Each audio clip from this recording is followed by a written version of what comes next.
morning. I'm Dale Johannesmeyer, an elder here at Scots Kirk, and on behalf of the session and Pastor Jim Mitchell, I'd like to welcome all who are worshiping with us today in person and those who may be watching online. And just to let you know, in the bulletin it says that that Elder Joel Reed is in front of you right now. Joel is not feeling well. He's fighting the flu, so we would ask that you keep Joel in your prayers. I also want to point out a couple other things before we get to the announcements, and that is want you to keep Fred and Donna Legere in your prayers. Donna is in the hospital. Many of you know that. She was in ICU. She's out of ICU now, which is good, but she's still in the hospital. So we would ask that you keep Donna and Fred in your prayers.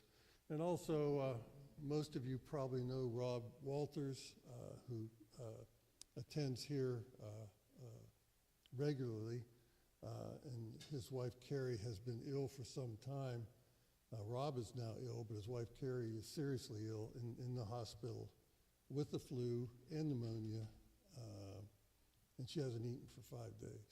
So please keep both those families in your prayers. Announcements in your bulletin. Want to highlight the fact that we have 2 congregational meetings in January. The first one is next Sunday and has to do with the child and teen protection policy, which will be presented. And you may be wondering why this was in your bulletin. It's something you should read before next week. It will make that meeting more productive to help you understand what this group, this committee with this church has been doing for a good bit of time. And it's not that they have been slack in what they're doing. This was a lot of hard work in developing this policy. They put in a lot of effort, something that's needed. It's very well done, and we will be presenting that to the congregation then next Sunday. And then the Sunday, January 25th, we will have our annual congregational meeting for the purpose of adopting a budget and electing officers. And so we're talking about deacons, elders, congregational chairman, treasurer. Those are all congregational officers, and we are entertaining nominations for those offices as we speak. If you have somebody that you want to be considered for one of those offices, suggest you look in the form of government or Scripture, which is the form of government is based on, for the qualifications for those officers. And if you have somebody you think is qualified for that, make sure they would want to be nominated also. And if you then go through that process and have somebody tell any member of the session, any elder, and they will consider that individual. That will be January 25th. And one other thing to point out before we get into our worship service is the Juliets will meet, and it is 31 January, the last Saturday in January, at Mary Voss's home at 10 a.m., correct?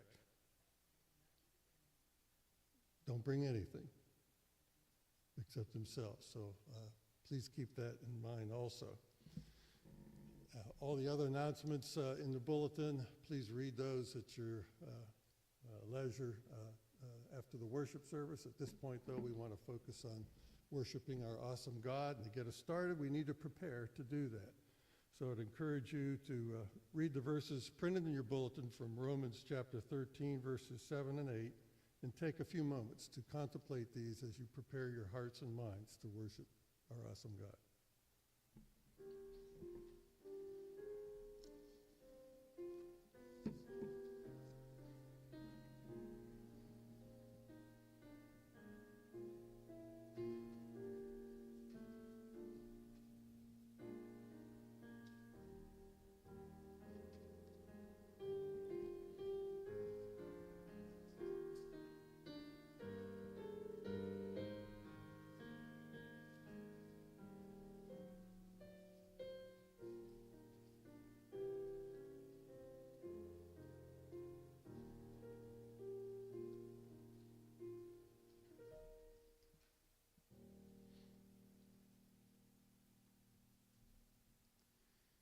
Our call to worship this morning is from the Gospel of John, chapter 4, verses 23 and 24.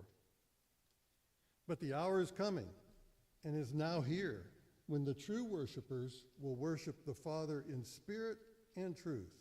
For the Father is seeking such people to worship him. God is spirit, and those who worship him must worship in spirit and truth. So with these verses in mind, let's begin our worship service by standing and singing a hymn of praise to our King.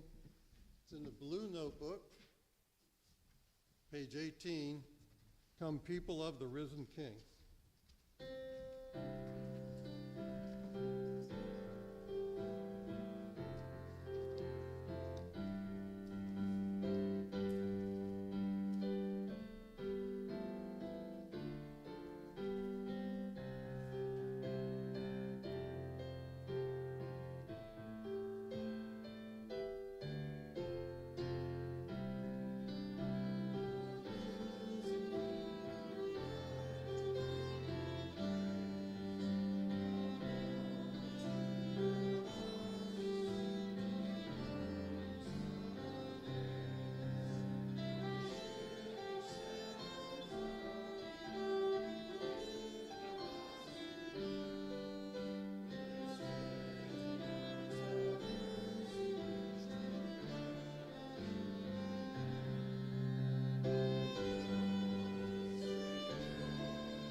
Let us pray. Heavenly Father, precious Son, Holy Spirit, we are gathered here this morning to worship you and to praise you for your mercy and your grace. We praise you for sending your precious Son, our Lord and Savior, Jesus Christ, who humbled himself by leaving his eternal throne, where he was in perfect communion with the Father and the Holy Spirit, to become the perfect sacrifice for us. Through this incredible act of love, we have been saved from eternal separation from God and made alive in Christ. So we ask your presence today as we seek to show our thankfulness and to glorify and praise you. We pray that our offerings, our songs, and our prayers in all of this worship service will be acceptable to you. We ask these things in the name of our glorious Savior, Jesus Christ, who taught his disciples to pray, saying, Our Father, who art in heaven, hallowed be thy name. Thy kingdom come, thy will be done, on earth as it is in heaven. Give us this daily bread, and forgive us our debts as we forgive our debtors. And lead us not in temptation, but deliver us from evil. For thine is the kingdom, and the power, and the glory forever. Amen. Please be seated. For our confession of sin this morning, it's printed in the bulletin. If we would repeat what is printed together. Lord God, how often I, like Israel of old, act presumptuously and refuse to obey your commandments, forgetting all that you have done for me and desiring to return to slavery to sin, as Israel longed to return to its slavery in Egypt. But Father, you are a God ready to forgive, gracious and merciful, slow to anger, and abounding in steadfast love. So forgive my forgetfulness, rebellion, and blasphemies, and destroy any and all idols in my life. Save me from myself. Save me from my sins. Save me from my enemies. Deliver me from all evil. For you, O Lord, are good and forgiving, abounding in steadfast love to all who call upon you. In Christ's name, amen. So let's take a few moments now to have a personal confession of sin quietly.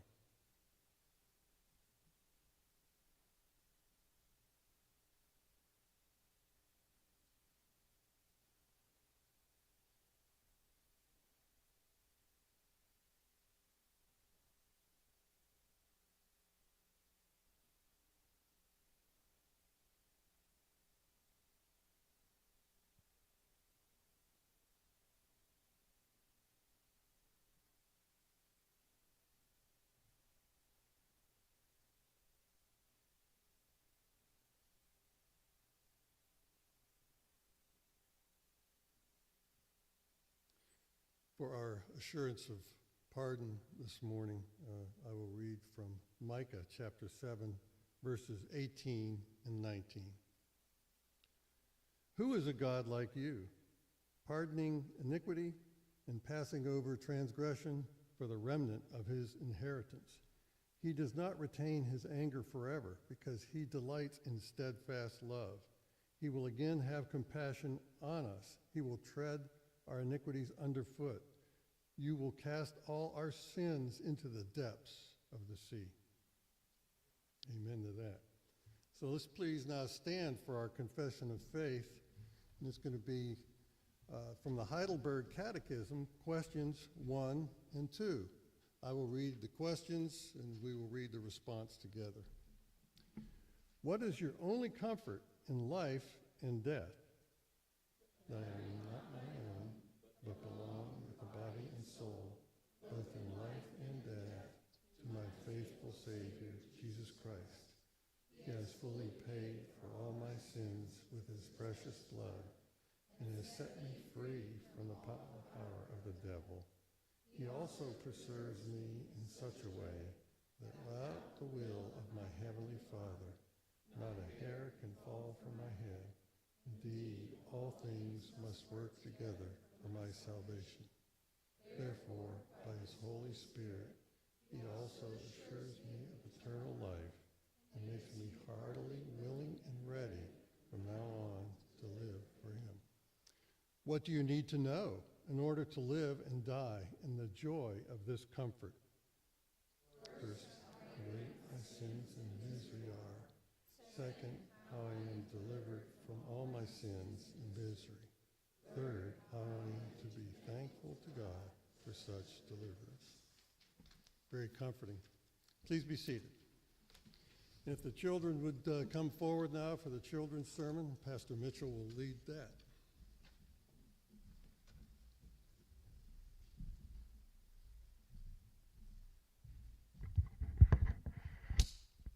Good morning.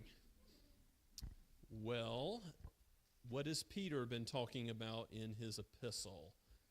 Having been called out of darkness into light, into Jesus, the light of the world. And what does that mean for how we live in a world that is still filled with so much darkness? You know what he's going to say today? He's going to say, live in such a way that everybody can see that you are children of the light. Be salt and light in society. And that goes for even how we relate to others, other human beings, even rulers, those who are in charge, and even when they do evil things. How do we relate to them? We give them the honor that they are due. In other words, Christians are good citizens. And that doesn't mean that we ever do what is wrong, even if we're commanded to do that, because Peter also said we've got to obey God rather than men, didn't he? When it came down to it, if any law required us to sin, he said, no, you can't say, don't preach in the name of Jesus. We're going to keep on preaching. That happened in Acts chapter 5. But when it comes to all the ways in which Christians might be accused of being evil in the world, it shouldn't be true. We should be good citizens and show ourselves by our good works to be children of the light. We belong to Jesus, and so we live like he is in the light. Let's pray together. Father, we praise you for your indwelling grace in all of your children of all ages, and give you thanks that you have called us to a life of transparency and light, love for you and love for one another. May it be so that you give us the grace to evidence by good works in society that we belong to you. For we pray all this in Jesus' name. Amen.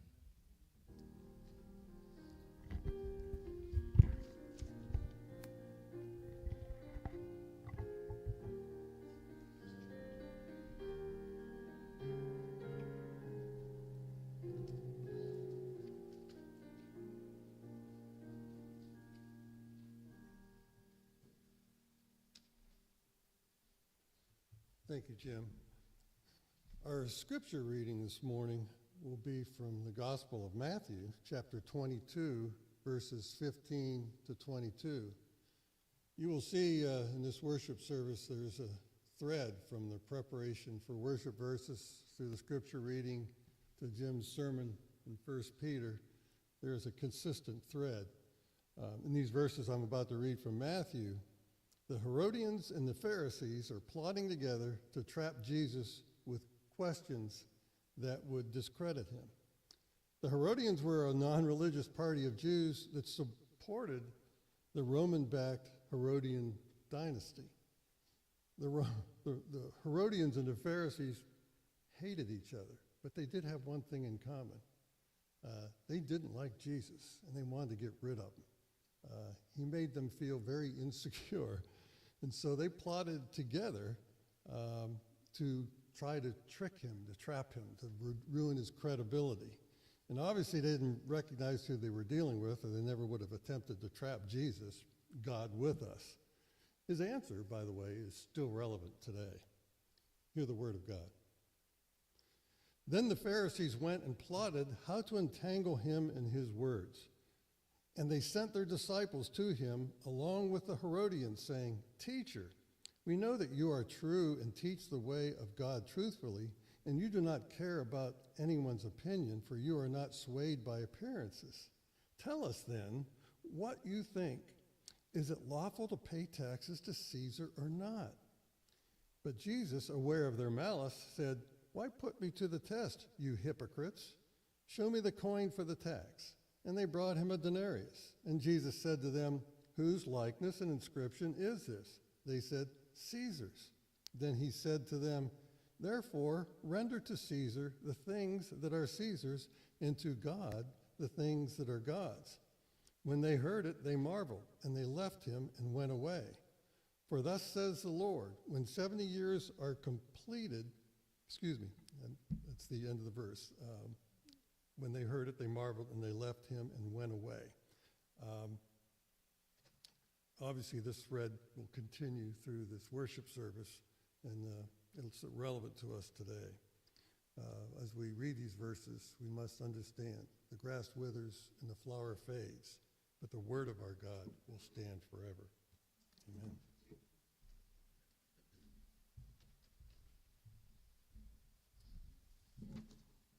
Let us approach our sovereign God once again in prayer. O Father, Son, and Holy Spirit, how majestic is your name in all of the earth. From everlasting to everlasting, you are God. You are eternal and unchangeable in all of your perfections, in your beauty, and in your truth. How we thank you for your word, that you have revealed yourself to those you have made. Oh, that you are mindful of those that you have created in your image. And moreover, that you have sent your Son, Father, that you have given the Lord Jesus Christ as the one mediator between God and man, that we may come to dwell with you everlastingly, that we may approach you in worship even now. We come not in our own righteousness, not in our own good works or fulfillment of the law, but we come believing in the Lord Jesus, knowing that it is his fulfillment of the law. It is his atoning death on which we depend utterly.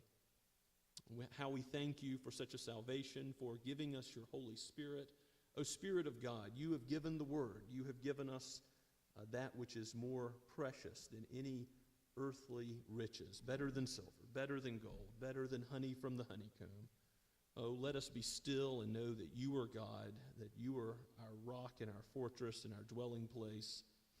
And Father, may we take refuge in your word, for it is true, and no lie of the world in calling darkness light or light darkness will ever change that, and will ever change the truth of the gospel.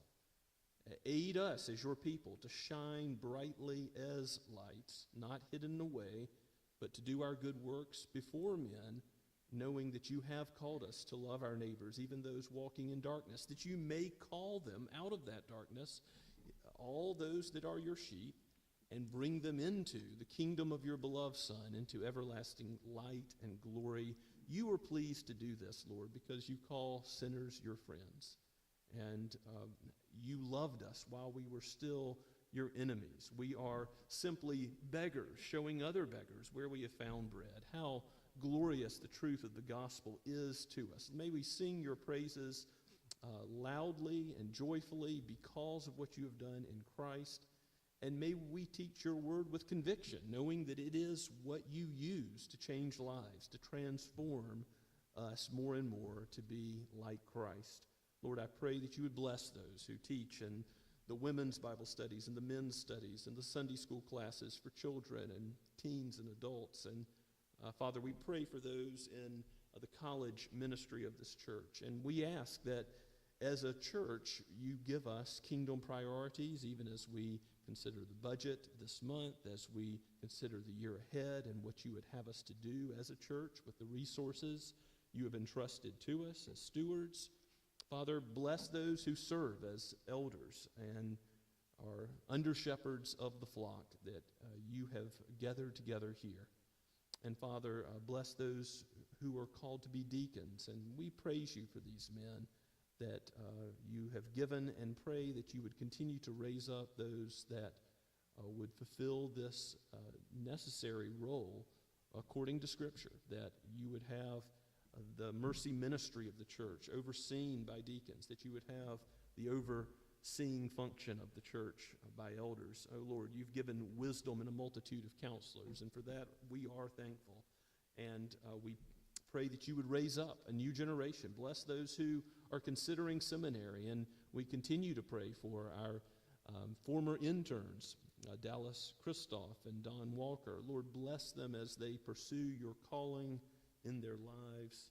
Bless their families. Father, we lift up these things knowing that you are good and you do good to your people. You preserve your church. You not only gift and qualify men for office, but you are the one who gives the strength to, even as frail jars of clay that we are, hold your eternal word and proclaim it, knowing that you are strong, though we are weak. You are the great power that by your Spirit converts and sanctifies. So use your word and sanctify us in the truth today, we pray. Be with those who have physical needs. Father, be with those who suffer from anxiety, for those who mourn. Bless them with comfort in the gospel, with the peace that passes all understanding. Father, bless those who are sick and ill, for there are many. We pray that you bless Elder Joel Reed. Bless Carrie Walters. Father, give her recovery and return her home to be with Rob. We lift this up before you, asking if it be your will that you would give her this healing by your almighty hand as the great physician. We ask these things knowing that you are sovereign, O Lord. And we also lift up Donna Legere and pray for her as she has been struggling in and out of the hospital with AFib. And Father, we pray that you would bless her with recovery also. We pray for those who struggle with chronic pain and who have surgeries upcoming. Lord, we lift them before your throne because you have called us to cast our concerns before you. And we know that ultimately our greatest concern is to know you, to know your face forever because of the finished work of Christ. This is the work of God that you have given us, to believe in Christ, the one you have sent, who is the bread of life.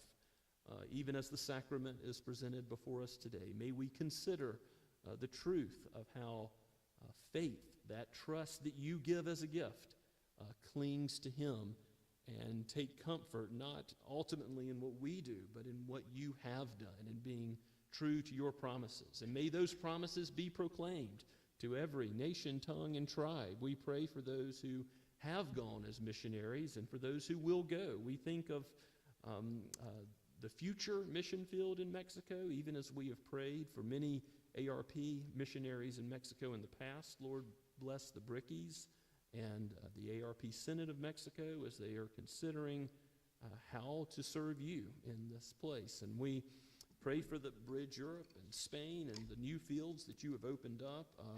Father, we continue to lift up Drew Goodman in Uganda and Lee Shelnut and the Cottons as a part of the ministry there with Seed.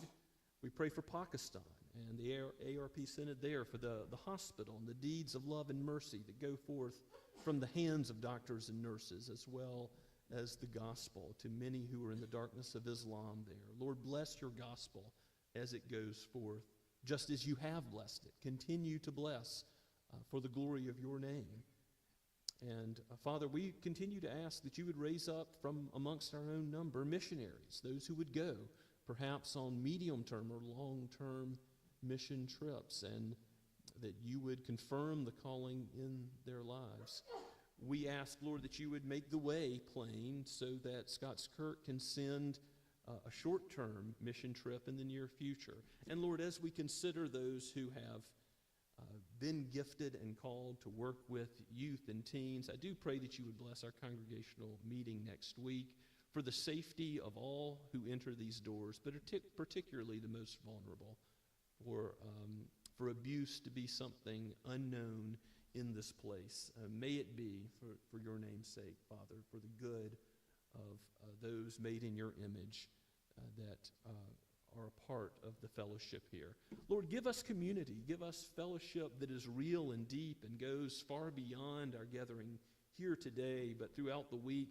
Give us a hospitality that overflows from that love that you have given us for one another, even as you have blessed us greatly in this regard. Continue to bear good fruit in us that shows the goodness of your own character to those that do not yet know you, and draw them in and bless them with faith and sanctification and glorification, with the whole gospel that saves.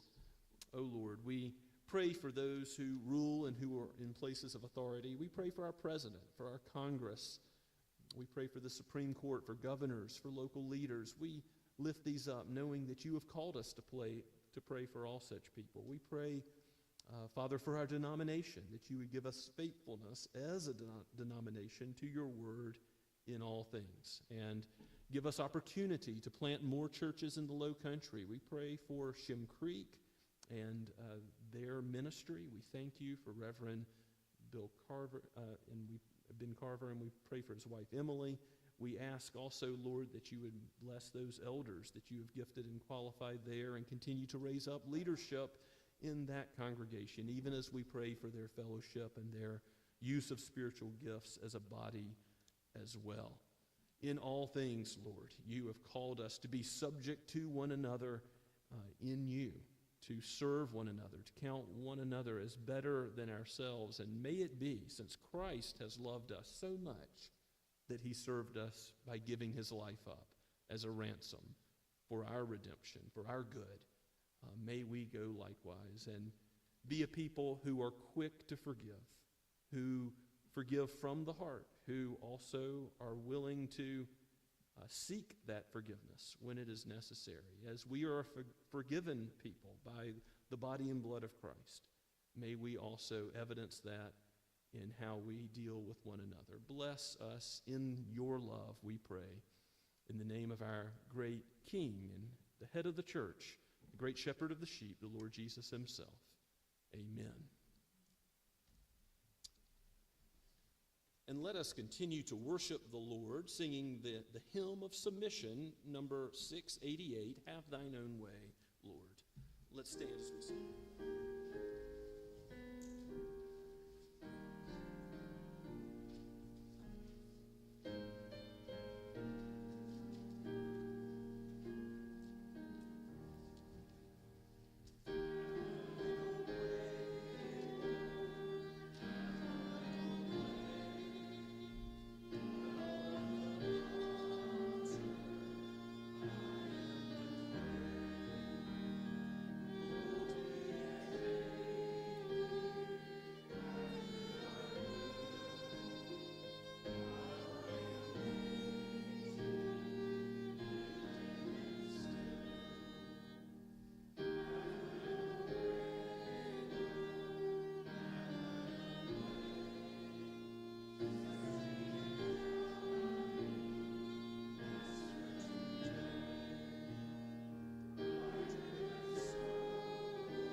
Good morning. Please be seated.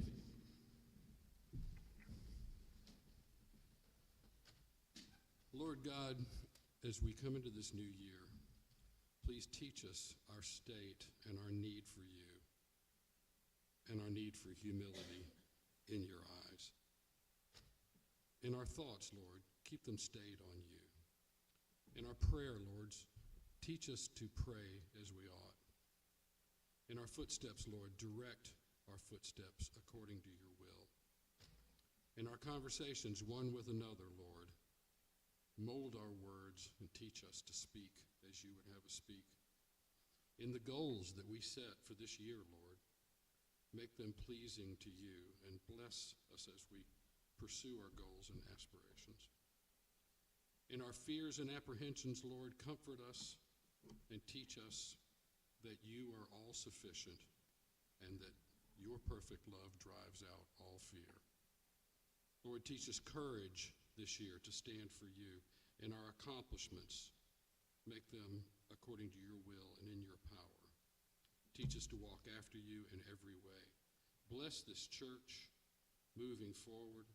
Bless and multiply this offering that we're so grateful to receive this morning. Well, thank you for all of it. I pray in Jesus' name, amen.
please turn with me, if you would, to 1 Peter chapter 2. And this morning we're looking at verses 13 through 17. If you're new with us today, we do have some copies of the scripture in the back under that black bulletin board, which you're welcome to simply use today or take home with you as our gift if you don't have a copy of the Bible for yourself.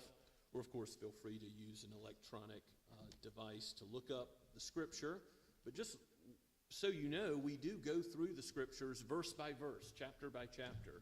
And I see it as my responsibility as the pastor to be the mailman delivering the message, to simply explain and apply what God has written in his word. So that will be the goal today and the coming weeks as we look through this wonderful epistle given by the Apostle Peter, which was preparing the church for persecution in Peter's own day. And it prepares us in the same way. How do we live in a world where so much is wrong, where there's so much darkness? How do we live as children of the light in such a world? And I do want to back up just 2 verses to gain some context from verse 11, as this is sort of a bridge into our main text of verses 13 through 17. Peter's been talking about the living hope that we have in Christ and how we've been called out of darkness into his marvelous light. You once were not a people, but now you are a people. You've received mercy. And then he begins in verse 11. Again, this is God's word, and it is from the pen of Peter. It is breathed out by the Holy Spirit for each of you today. Beloved, I urge you as sojourners and exiles to abstain from the passions of the flesh, which wage war against your soul. Keep your conduct among the Gentiles honorable, so that when they speak against you as evildoers, they may see your good deeds and glorify God on the day of visitation. Be subject, for the Lord's sake, to every human institution, whether it be to the emperor as supreme, or to the governors as sent by him to punish those who do evil and to praise those who do good. For this is the will of God, that by doing good you should put to silence the ignorance of foolish people. Live as people who are free, not using your freedom as a cover-up for evil, but living as servants of God. Honor everyone. Love the brotherhood. Fear God. Honor the emperor. Let us pray together.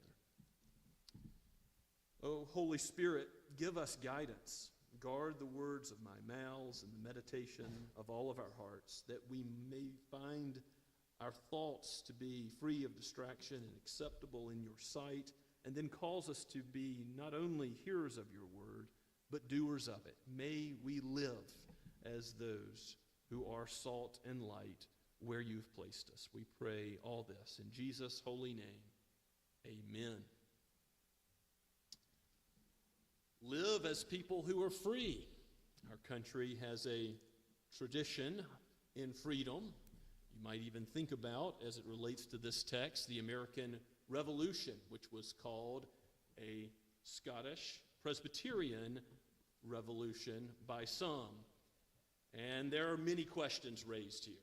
But I do think it is important that Christians consider the biblical data about living under human authorities very carefully in every place in the world, whether we live under a dictatorship or in a constitutional republic or democracy or whatever the situation is.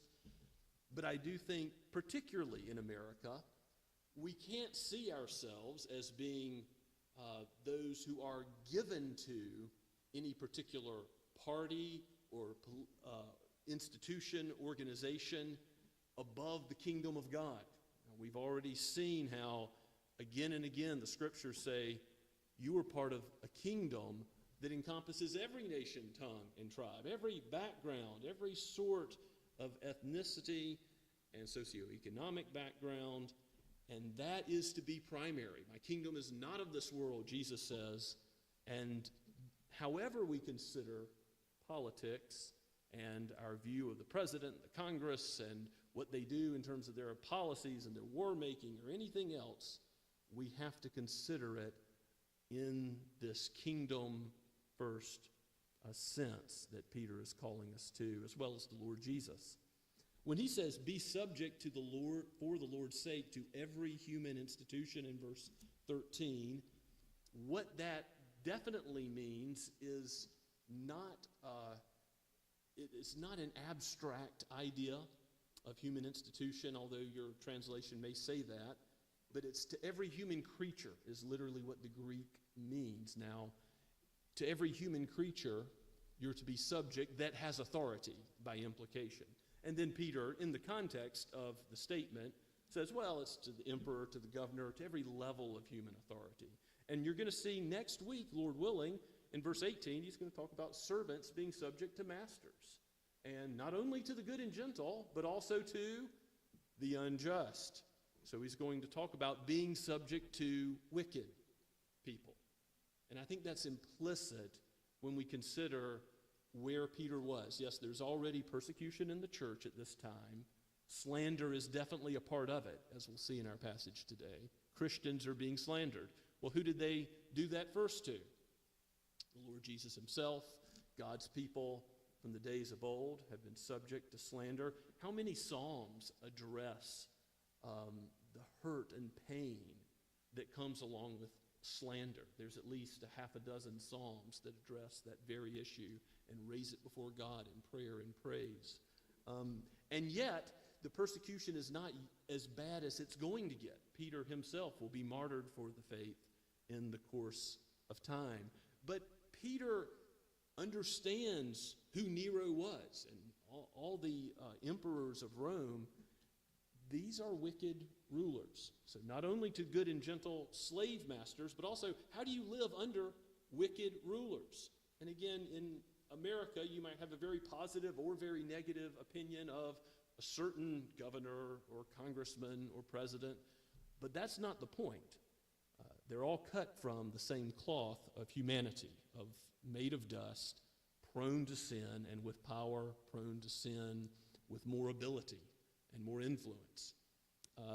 How do you live under evil, even human rulers? And Peter really is going to give us a framework that, what do you know, agrees with Jesus himself. As we read from Matthew 22, as he says, render to Caesar what is Caesar's, and to God what is God's. Worship to God, not worship to Caesar. Caesar demanded a pinch of incense, and what would Christians do? Refuse, and eventually be killed for that refusal. So Peter is not saying worship Caesar. In fact, remember Acts chapter 5, we must obey God rather than men. We're told not to preach the name of Jesus. Of course, we're going to disobey the government, keep preaching, and be thrown in prison or whatever happens. That's the same Peter who wrote this epistle. Keep that in mind. It's the same Peter who agrees with all the Old Testament revelation, which encompasses quite a bit. You could do a study on civil disobedience. Think about people like Daniel and Shadrach and Meshach and Abednego. There are plenty of times in history where God's people disobeyed because they were compelled to do so. Not giving the children up for rulers to slaughter, not giving up prayer, but being willing to pray even in the window like Daniel, though it would mean severe consequences. So what Peter is not saying is unlimited obedience to human authorities. Now, how do we know that? In addition to Romans 13 teaching the same, Jesus teaching the same, so Paul and Peter and Jesus all in agreement. But I think it's informative to go to Ephesians chapter 5, if you'll turn there with me. And you can see what this idea of submission means in the context of Paul's epistle to the Ephesians. If you look at verses 22 and following, might be a heading in your Bible that says, wives and husbands, wives submit to your own husband. So submission there, is that negative? I mean, we think freedom is good, submission is bad, but that's not necessarily the case, because in God's design and order, he created man, male, and female. and he created them to relate to one another. Even back in Genesis chapter 2, we see in this way where wives submit to their husbands, and husbands love their wives and regard their good as primary. And that is mirrored in Christ in the church.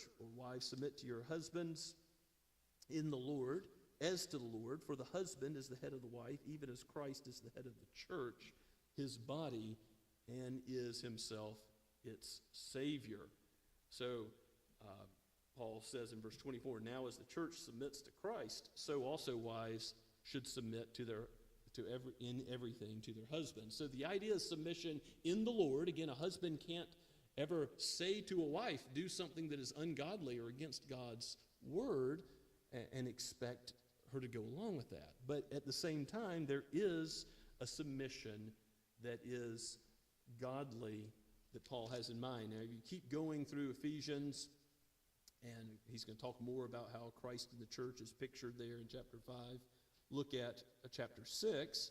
Children, obey your parents in the Lord, for this is right. Honor your father and mother, the first commandment with a promise. So, children submitting to parents. Again, if your parents tell you to do something sinful, you don't submit. You must obey God rather than man. But if your parents give you commands, you ought to do them as to the Lord. And the same with bondservants and masters. Just a little further down, Paul is applying this principle of submission to many different human relationships. Bondservants, obey your earthly masters with fear and trembling, with a sincere heart, as you would Christ, not by way of eye service as people pleasers, but bondservants of Christ, doing the will of God from the heart, rendering service with a good will as to the Lord and not to man. You could keep going.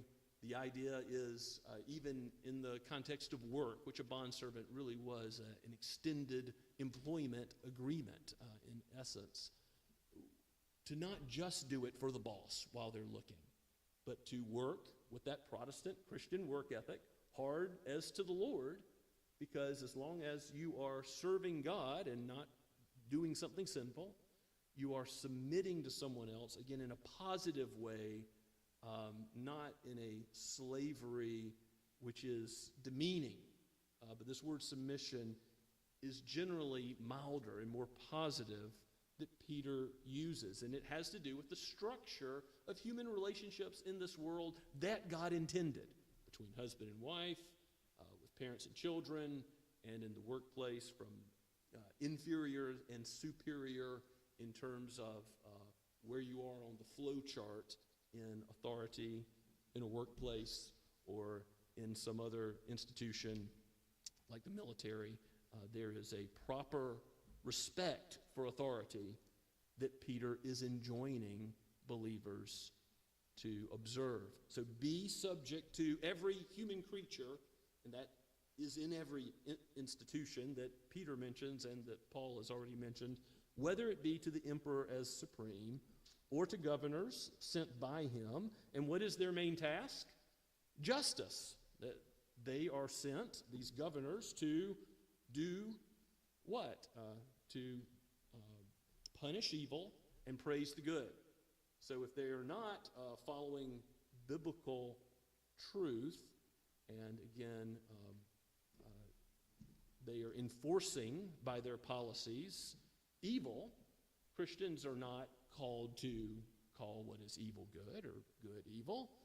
They are starting unjust wars. That's not to be condoned by Christians. If they are using taxation excessively, as many of Israel's kings did that are called wicked, that's not to be praised by Christians. And yet, there is a submission to authority that Christians are called to. We're not to be troublemakers unless the Word of God is being compromised, unless we're being called to sin. So, Peter says, this is the will of God, that by doing good you should put to silence the ignorance of foolish people, and that corresponds to verse 11, which we read for the context I urge you, Peter says, as sojourners and exiles, this world is not your home. You are members of a kingdom that is ultimately a heavenly kingdom, every nation, tongue, and tribe.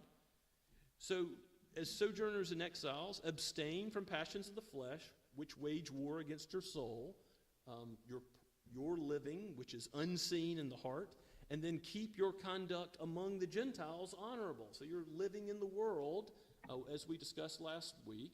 When they speak evil against you as evildoers, Peter is anticipating what Christ said, that we will be hated.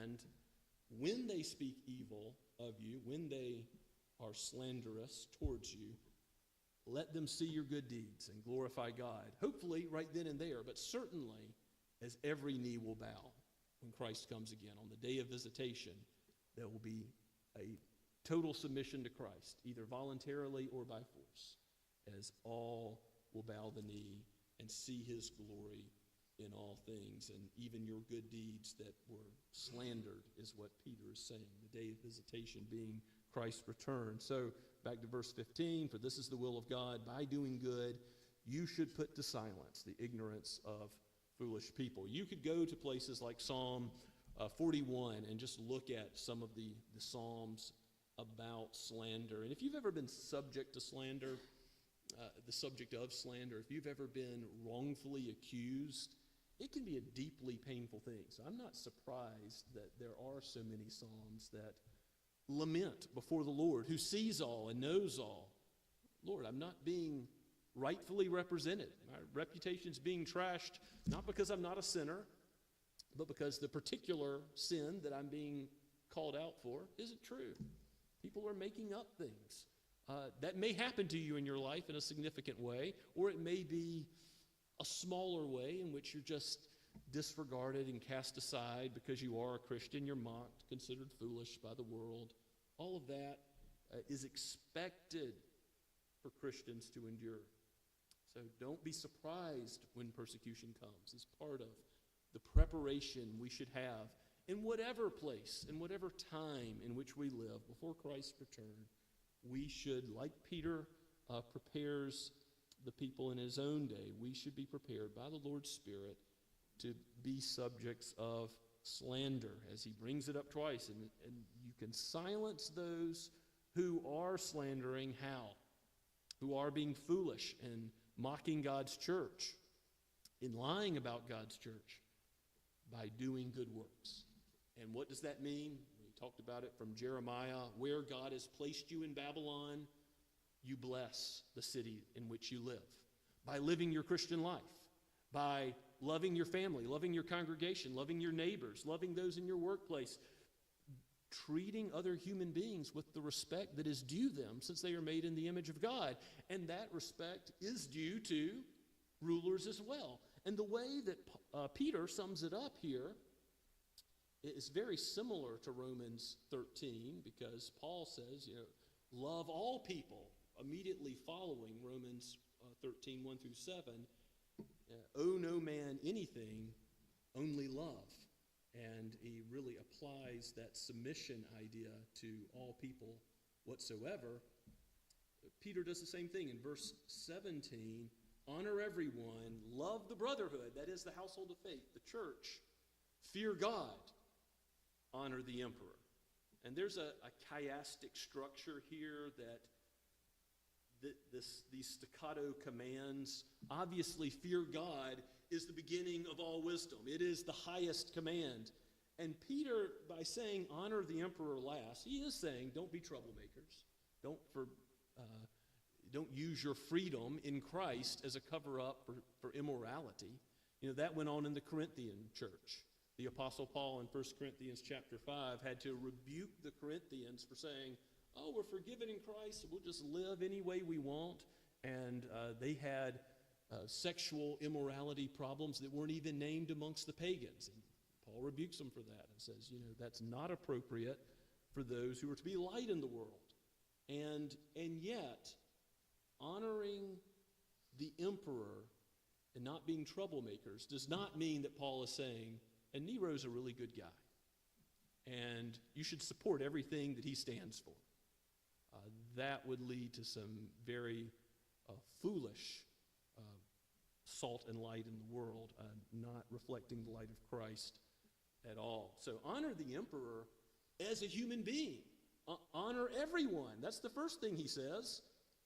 Honor all made in the image of Christ. And if the law of God, that is the Ten Commandments that are to deal with how we deal with all human beings, if that applies to even rulers, even those who are presidents and prime ministers and those sitting on the bench of the Supreme Court, if the law of God reigns supreme, then it's the case that while there is authority invested in rulers, they are still under the same law of God that you and I are under.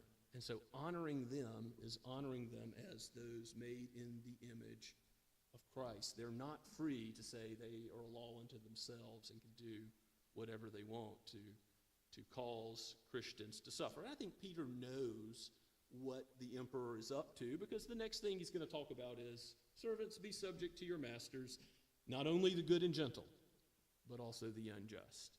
So in the back of his mind, he's thinking, rulers, even in great Rome, with all the positives that are going on, and the infrastructure and the Roman roads and the system of justice, and there's many things that can be said positively about the governance there, just as in our own day. It is nevertheless true that Christians are not to be championing evil simply because rulers champion evil. Live as people who are free, not using your freedom as a cover-up, but living as servants of God. Who are you to serve? Render to each their due. Honor God. Worship Him. He's the one who's due everything. And give to Caesar what is due him. Is it due the worship that he claims on that coin? It calls him divine. If you look at one of the coins that Jesus would have held, it claims that he is the son of the divine Caesar Augustus. No, the emperor is not divine. He doesn't deserve that honor. So it's not due him. Give him what he's due. Honor the emperor as a human being. Honor everyone. Love the brotherhood. Fear God. Worship God. And Jesus lives this out, as we'll see in the final verses of chapter 2. Jesus, when he goes to the cross, as we're considering the Lord's table today, does he present himself as a servant to all, even as he's being crucified on this Roman torture instrument? As he's being reviled, he doesn't revile in return. He's slandered, but he doesn't slander back. He submits to this awful death because he bore, verse 24 says, our sins in his body on the tree, that we might die to sin and live to righteousness. Jesus gives us the example of how to suffer unjustly in the world under human authorities, so that our goal is the glory of God and living in such a way that reflects the gospel, even forgiving our enemies, even loving those who persecute us. That's what Christians are called to do. So if your boss speaks ill of you, if your family member are treating you poorly because you're a believer, be like Christ. Choose to know that God judges justly. All sins will be taken care of, either on the cross or at the second coming. Believe in him, the bread of life, that you may have his perfect life, his perfect atoning death attributed to you. And therefore you are righteous in the sight of God. And then you can know whatever people in this world do, it cannot affect your eternal destiny. You are his now and forever. Praise his name. Be servants of the Most High, for he is the one that you are going to love and serve forever. Human rulers will let you down. They will fail. They will go away. But the Lord and his reign, that is the kingdom that lasts forever. Let's pray together. Father, we give you praise that you are sovereign. You are the Lord of lords and King of kings, that you sent Christ to deal with our sin, for we deserve death. justly.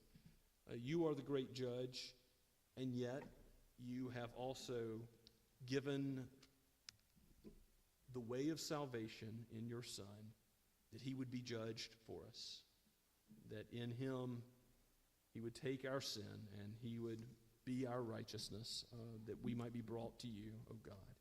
How thankful we are for such good news as this. May we live in such a way as it is presented to the world, and that we are able to give an answer for the hope that is within us as we live out the life you have called us to. And we pray in the name of he who is the light of the world, the Lord Jesus himself. Amen. And as we prepare for the table and respond to the word preached, let's sing from the Trinity hymnal, number 264, Jesus Keep Me Near the Cross. And you see in the bulletin, we're going to sing 2 verses before communion and then 2 after.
Please be seated.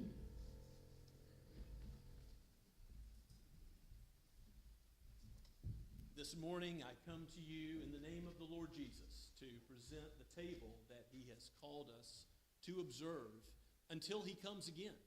And this table is not only for the members of Scots Kirk, but if you are a member of a Bible-believing church in good standing, we welcome you and encourage you to partake today.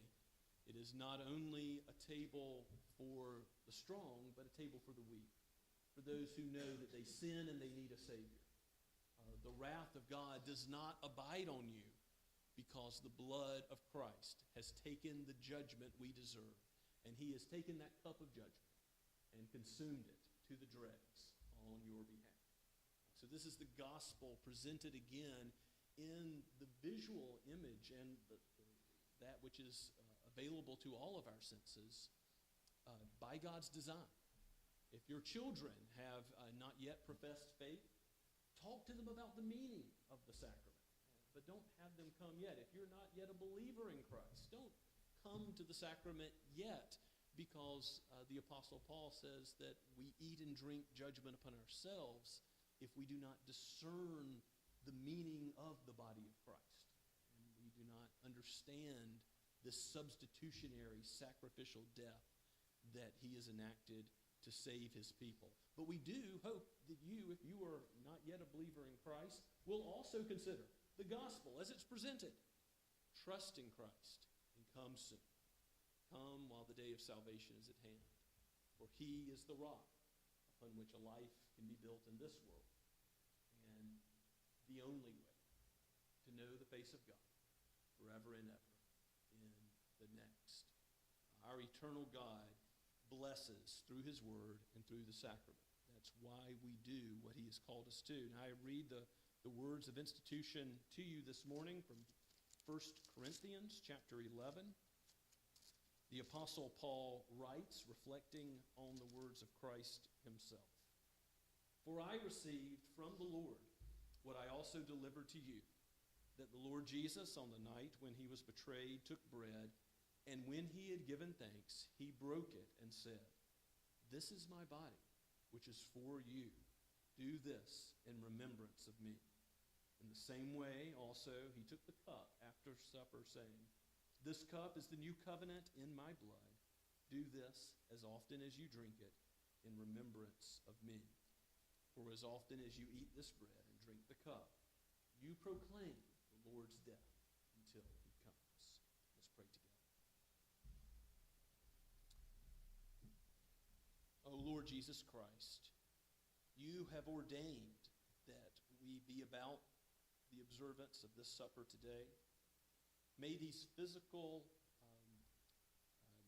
mere signs be sealed to us.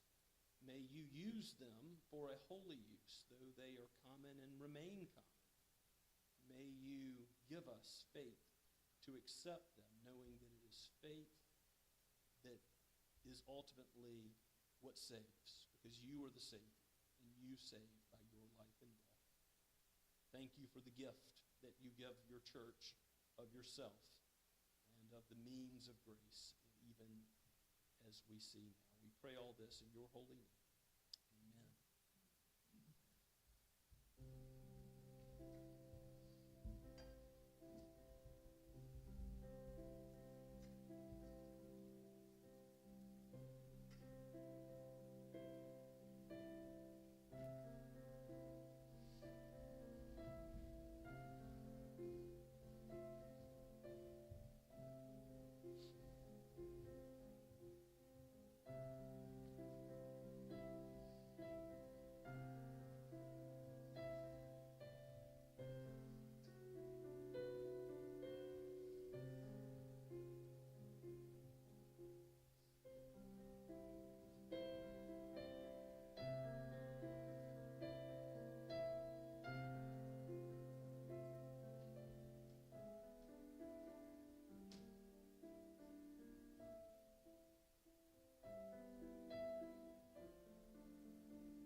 People of God, your sins this morning, yesterday, your whole life, even into your future failures to follow God's law, to meet his standard, they are washed in the blood of the Lamb. Rejoice and be exceedingly glad.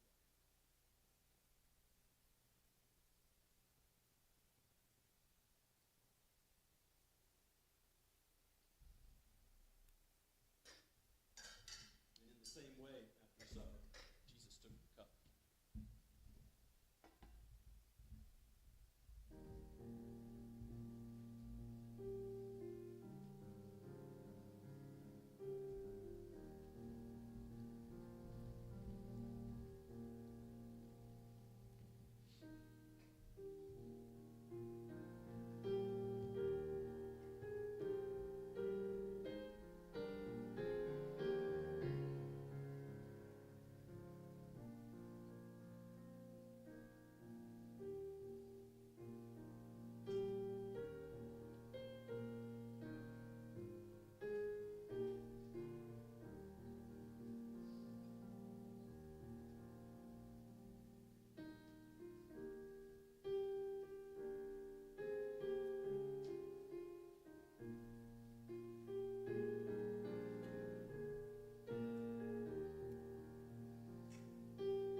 brothers and sisters, what does it mean to eat and drink worthily? To drink with faith in Christ. For Christ, He and He alone is worthy. Praise His name.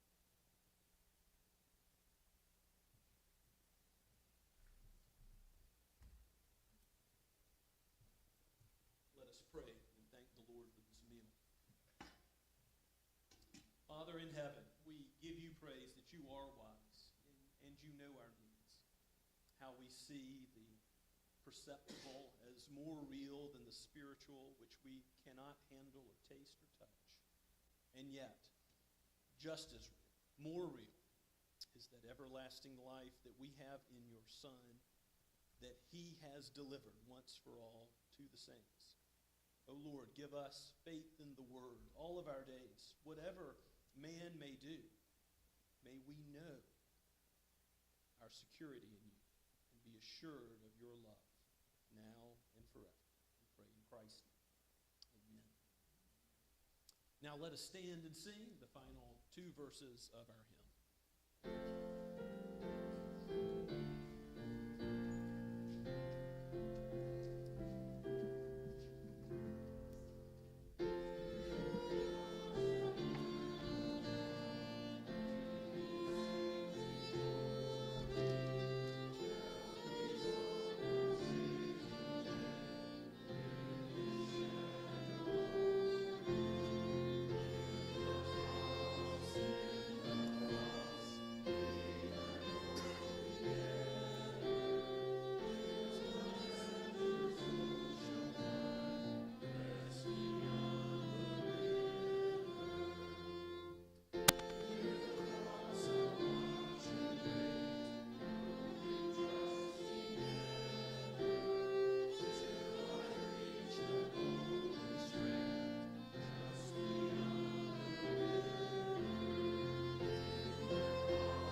People of God, until that rest comes beyond the river, you are a part of the church militant, not yet triumphant, but soon and very soon you will be.